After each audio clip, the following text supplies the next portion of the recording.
안녕하세요. 팀원 부윤선입니다. 목조 주택 단지를 돌면서 소화형 방아수가 밖에 비치되어 있는 것을 보고 왔습니다.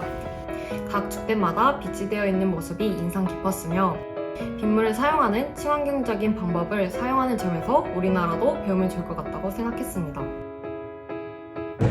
김혁철 교수입니다. 목조주택이 모여있는 밀집지, 목조주택 골목 같은 경우는 화재에 아무래도 취약할 수밖에 없기 때문에 소화기를 많이 가정마다 비치하고 있는 것이 굉장히 인상적이었고, 그리고 또 도로 골목이죠. 골목길 골목 바닥에 소화절을 연결할 수 있는 연결 소화 설비가 있었다는 것도 굉장히 인상적이었습니다. 안녕하세요. 팀원 조몽성입니다. 저희가 방문한 곳은 교토에 위치한 금각사입니다.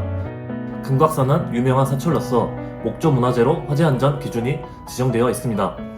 금각사 곳곳에 소화전과 조수조와 같은 소방설비가 비치되어 있으며 그 인근에는 근무자분들이 상주하고 있어 화재 예방에 대한 대비가 잘 되어 있었습니다. 또한 금각사 본 건물 뒤편에 소방호스가 연결되어 그 지붕에 스프링클러가 설치되어 있었습니다. 이 스프링클러는 화재 시 화재를 조기 진압하고 문화재의 우선을 최소화할 수 있는 조치가 되어 있어 인상 깊었습니다.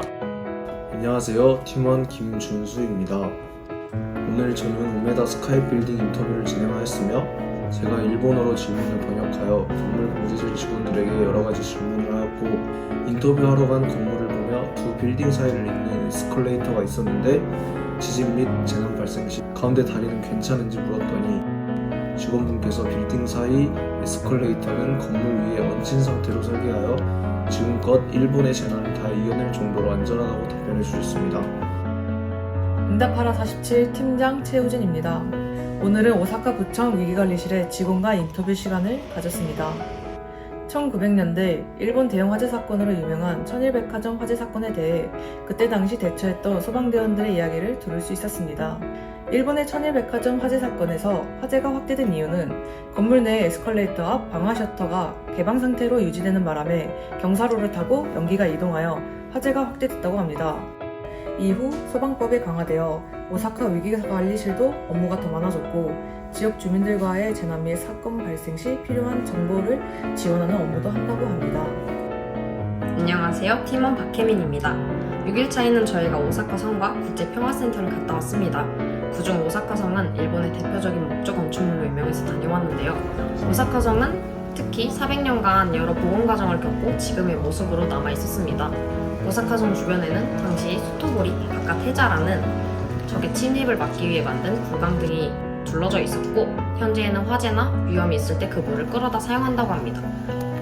두 번째로 또 다녀온 곳은 오사카 국제평화센터라는 곳인데요. 오사카 국제평화센터는 오사카 공습으로 불타고 부서진 도시에 복구된 현재의 모습과 전의 모습이 나열되어 있었고, 공습 전과 후의 모습을 확인함으로써 화재에 좀 더 보완된 건축물의 모습을 보고 저희가 좀 더 배울 수 있는 기회가 되었었던 것 같습니다. 그리고 저기 보면 붉은색으로 헤이세이 30년 태풍 제21호라고 써있거든? 네. 태풍 헤이세이 30년이면 거의 2000년이 넘었는데 태풍 21호가 왔을 때 이 정도까지 찼다는 거예요. 양쪽에 강이 있을 때 저 도로 끝에 물이 못 들어오도록 막아준다는 거죠. 재난기회가 발생하면 물을 못 쓰기 때문에 화재를 쓰기 큰 문제가 가능하다고